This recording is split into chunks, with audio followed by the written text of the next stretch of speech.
I'd love to be there in the realm of addiction and early childhood trauma and how we can just end this cycle of trauma, because we are all dealing with the trauma of our lineages wherever we're from. You know, we're not Native Americans, we're not from here, but somewhere back in our lineage, we were from an intact culture that had their rituals, that had their, we're all hunter gatherers in our neurobiology, and we need community and we need connection. And we need to raise children in a way where they feel safe and they feel taken care of and they don't feel abandoned or neglected. And just the way our society is set up, it's almost impossible to do that. It's like you have to go back to work.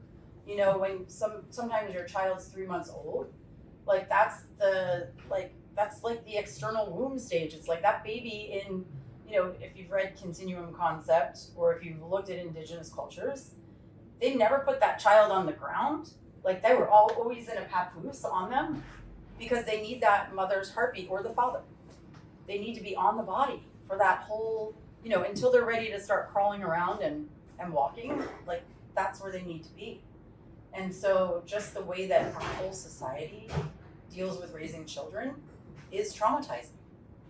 And I don't think we're going to be able to correct that until we go to the source of, where we're disconnected in our own selves, and how that trauma shows up in the way that, we were traumatized.